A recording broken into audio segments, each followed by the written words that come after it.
ಕೆಲಸ. ಆದ್ರೆ ಇವತ್ತು ಕಾಲ ಬದಲಾಗಿದೆ. ಮಧು ಬಂಗಾರಪ್ಪನವರು ಅವರ ಸ್ಥಾನದಲ್ಲಿ ಅವರ ಮಗನಾಗಿ ಇವತ್ತು ಈ ಜಿಲ್ಲೆಯ ಚುನಾವಣೆ ಜವಾಬ್ದಾರಿಯನ್ನ ವಹಿಸಿಕೊಂಡಿದ್ದಾರೆ.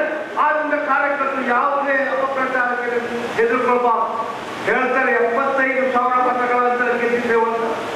ನಾನು ಅವ್ರಿಗೆ ಕೇಳ್ತೇನೆ, ಇವತ್ತು ನಾನು ಹೇಳ್ತಾ ಇದ್ದೇನೆ, ಆ 75 ದಳದತ್ತಿನಲ್ಲಿರ್ತಕ್ಕಂಥ ಕೆಲಸ ನಮ್ಮ ಕಾಂಗ್ರೆಸ್ ಪಕ್ಷದ ಅನೇಕ ಮತದಾರರು ಓಟಿಗೆ ಹೋಗಲಿಲ್ಲ. ಆ ದಿನ ನಮ್ಮ ಧನ್ಯ. ಆದ್ರೆ ಇವತ್ತು ಮತದಾರರ ವಿನಂತಿತ್ತೆ, ತೊಂದರೆ ಕೊಟ್ಟಂತ ಕಾರ್ಯಕ್ರಮ ತಾವು ನೆನಪಿಸಿಕೊಳ್ಬೇಕಾಗ್ತದೆ. ಬೇರೆ ನಾನು ಹೆಚ್ಚಿಗೆ ಹೇಳಿದ್ರೆ 3 ತಿಂಗಳ ಸಮಸ್ಯೆ ಅವರು ಮುಖ್ಯಮಂತ್ರಿ ಸಂದರ್ಭ ಅವರೊಟ್ಟಿಗೆ ನಾನಿದ್ದೆ. 3 ತಿಂಗಳ ಸಭಾಪತಿ ಪ್ರತಾಪ್ ಚಂದ್ರ ಶೆಟ್ಟಿ ಅನೇಕ ಮುಖಂಡರನ್ನು ಧರಣಿ ಸತ್ಯಾಗ್ರಹ ನಡೆಸಿದ್ದಾರೆ.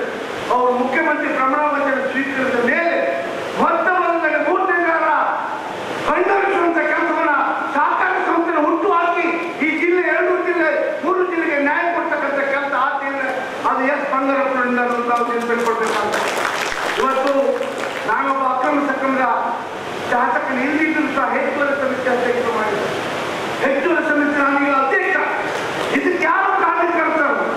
ಅದಕ್ಕೆ ಎಸ್ ಬಂಗಾರಪ್ಪ ಏನಾದರೂ ಅಕ್ರಮ ಸಕ್ರಮ ಹಕ್ಕು ಪತ್ರ ನನ್ನ ಕಾಲದಲ್ಲಿ 4 ಬಾರಿ MLA ಆಗಿದೆ, ನಿಮ್ಗೆ ಹಕ್ಕು ಪತ್ರ ಕೊಟ್ಟಿದ್ದರೆ ಅದು ಬಂಗಾರಪ್ಪನವರ ಕೊಡುಗೆ ಅನ್ನೋದನ್ನು ತಾವು ಮರಿಬಾರದು. ಇವತ್ತು ನಿಮ್ಮ ಪಂಪ್ಸೆಟ್ ಒಬ್ಬೊಬ್ಬರ ಆಸ್ತಿ 5 ಪಂಪ್ಸೆಟ್ 4 ಪಂಪ್ಸೆಟ್ 3 ಪಂಪ್ಸೆಟ್ ಇದಕ್ಕೆ ಯಾರು ಕೊಟ್ಟಿದ್ದಾರೆ ನೆನಪಿಸ್ಕೊಳ್ಬೇಕಾದ್ರೆ. ಇವತ್ತು ಭೂಸುಧಾರಣ ಕಾಯ್ದೆ ತಂದಿದ್ದಾರೆ ಕಾಂಗ್ರೆಸ್ ಪಕ್ಷ ದೇವದರ್ಶಿ ಮೂಲಕ ಇಂಥ ಹಲವಾರು ಕಾರ್ಯಕ್ರಮ ಕೊಟ್ಟಿದ್ದಾರೆ. ಇವತ್ತು ಮೋದಿ ಓಟ್ ಕೇಳಿ ಕೇಳಬೇಕಾಗುತ್ತೆ. ಮೋದಿ ಓಟ್ ಕೊಡುವುದಿಲ್ಲ. ಇಲ್ಲಿ ಕಾಂಗ್ರೆಸ್ ಪಕ್ಷದ ಗೀತಾ ಶಿವರಾಜ್ ಕುಮಾರ್ಗೆ ನಾವು ಓಟ್ ಕೊಡುವುದನ್ನುವುದನ್ನ ಬಂಗಾರಪ್ಪ ಹೆಸರು ಮುಂದೆ ಆದ್ದರಿಂದ ಅವ್ರಿಗೆ ಕೊಟ್ಕೊಡ್ತಾರೆ. ನೇರವಾಗಿ ಹೇಳ್ಬೇಕು. ಇವತ್ತು ಬಹಳ ವಿಶೇಷವಾಗಿ ಆ ಪಕ್ಕದ ಕ್ಷೇತ್ರದಲ್ಲಿ ಜಯಪ್ರಕಾಶ್ ಸ್ಪರ್ಧೆ ಮಾಡಿದ್ದಾರೆ. ಪಕ್ಕದ ಕ್ಷೇತ್ರದಲ್ಲಿ ಜಯಪ್ರಕಾಶ್ ಕಾಂಗ್ರೆಸ್ ಅಭ್ಯರ್ಥಿಯಾಗಿ ನಿಂತಿದ್ದಾರೆ. ತಮ್ಮ ತಾಯಿ ಅವ್ರು ಎದುರು ನಿಂತವ ಹಸಿ ಸುಳ್ಳು ಒಬ್ಬ ಏನು ಹೆಚ್ಚಿ ಮತ್ತು ಶ್ರೀನಿವಾಸ ಪೂಜಾರಿ ಹೋಗಿ ನಿಂತಿದ್ದಾರೆ. ನನ್ನ ಚುನಾವಣೆಯಲ್ಲಿ ಇದೇ ಬೈದೂರಲ್ಲಿ ಮಂದಿ ಭಯೋತ್ಪಾದಕರು ಅಂತ ನನ್ನ ರಾಜಕೀಯ ಜೀವನದಲ್ಲಿ ಯಾವ ಭಯೋತ್ಪಾದನೆ ಮಾಡಲಿಲ್ಲ. ಅವರಿಗೆ ನೇರ ನನ್ನ ಕ್ಷೇತ್ರ ಜನರು ಉತ್ತರ ಕೊಡ್ಬೇಕಂತ ಹೇಳಿದ್ರೆ 1 ದಿನ ಉತ್ತರ ಕೊಡ್ಲಿಕ್ಕಾಗಿಲ್ಲ. ಯಾವ ಪಂಚಾಯತಿ ಕೊಡ್ತಿದ್ರೆ ಡಂಗುರ ಹೊಡ್ಸಿ ಪತ್ರಿಕೆ ಅವ್ರಿಗೆ ಹೇಳಿ ಆ ಪಂಚಾಯತಿ ಎಲ್ಲಿ ಹೋಯ್ತು ಶ್ರೀನಿವಾಸ ಪೂಜಾರ ಯಾವ ಮುಖಂಡ ಈ ಜಿಲ್ಲೆ ಓಟ್ ಕೇಳ್ತೀರಿ? ಯಾವ ಮನಸ್ಸಿದ್ರು ಹೋಗಿ ಆ ಜಿಲ್ಲೆ ಈಗ ಅವ್ರಿಗೆ ಬಿಲ್ಲವರು ನೆನಪಾಗಿದೆ. ಅಧಿಕಾರ ಇದ್ದಾಗ ಬಿಲ್ಲವರ ಇರಲಿಲ್ಲ. ಅಧಿಕಾರ ಸಮಾಜ ಕಲ್ಯಾಣ ಇಲಾಖೆ ಅವ್ರ ಕೈ ಸಿಕ್ತು. 22 ಇಸ್ವಿಯಿಂದ ಇಷ್ಟು ತನಕ SC ST ಸ್ಕಾಲರ್ಶಿಪ್ ಕೊಟ್ಟಿಲ್ಲ. ನಮ್ಮ ಸಚಿವರಿಗೆ ಹೇಳ್ತಾರೆ ಆ ಜನ ಮತ್ತ 22 ಸಮಾಜ ಕಲ್ಯಾಣ ಮಂತ್ರಿ ಆದ್ಮೇಲೆ ಆ SC ST ಕೊಡುವ ಸ್ಕಾಲರ್ಶಿಪ್ 2 ವರ್ಷದಿಂದ ಇನ್ನು ಹಣ ಬಿಟ್ಟರೆ ಆಗ್ತಿಲ್ಲ.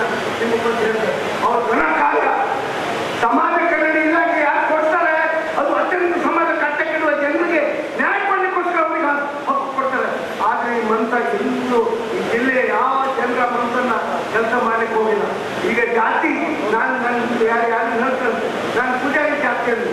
ಆದ್ರೆ ಇವರಿಗೆ ಅಧಿಕಾರ ಬಂದಾಗ ಪೂಜಾರಿ ನೆನಪಿಲ್ಲ, ಬಡವರು ನೆನಪಿಲ್ಲ, SC ನೆನಪಿಲ್ಲ.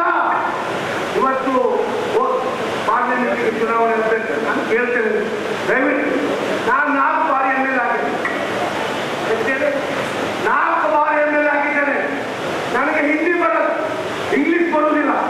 ನಾನು ಟಿಕೆಟ್ ಕೇಳ್ಬೋದು. ಆದ್ರೆ ಪಾರ್ಲಿಮೆಂಟ್ ಅಲ್ಲಿ ಹೋಗಿ ಈ ಜಿಲ್ಲೆ ಕೆಲಸ ಮಾಡಬೇಕಿದ್ರೆ ಅದಕ್ಕೆ ತಕ್ಕಂತೆ ಎಲ್ಲ ಭಾಷೆ ಹಿಡಿಸಬೇಕು.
ನಮ್ಮದು ಬಡ ಪಕ್ಷ, ದುಡ್ಡಿದ್ದ ಪಕ್ಷ.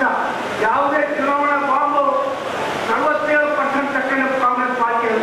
ಬಿಜೆಪಿ ಪಾರ್ಟಿ 47% ಚುನಾವಣೆ ಹಣ ಬಾಂಡ್, ಎಷ್ಟೇ ಬಾಂಡ್ ಮೂಲಕ ಹಣ ತಗೊಂಡು ಪಕ್ಷ ಇದ್ರೆ ಈ ದೇಶದಲ್ಲಿ ವಿಶ್ವದಲ್ಲಿ ಅದು ಭಾರತೀಯ ಜನತಾ ಪಾರ್ಟಿ ಅನ್ನೋದನ್ನ ನಾವು ಅರ್ಥ ಮಾಡ್ಕೊಂಡು ಯಾವ ಗ್ಯಾರಂಟಿ ಕಾರ್ಯಕ್ರಮ ನಾನು ಇಷ್ಟಲ್ಲ ಅದೆಲ್ಲ ಮನೆಗೆ ಹೋಗಿ ಇದು ಸುಳ್ಳು ಗ್ಯಾರಂಟಿ, ಇದು ಸುಳ್ಳು ಗ್ಯಾರಂಟಿ.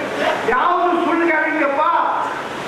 ಇವತ್ತು ಮನೆಗೆ 2,000 ಬರ್ತಿದೆಯಲ್ಲ, ಒಂದು 4% ಆಗಿರುವಂತ ಜನ ನಂಬ್ಕೊಂಡಿದ್ರಲ್ಲ, ಅದಾದ ಜನ ಈ ಗ್ಯಾರಂಟಿಯನ್ನ ಕೊಟ್ಟರೆ ನಮ್ಮ ಮನೆಗೆ ಬೆಳಕಾಗತ್ತೆ ಅನ್ನೋ ದೃಷ್ಟಿಯಲ್ಲಿ ಗ್ಯಾರಂಟಿ ಬೇಡಿಕೆ ಜನ ಇವತ್ತು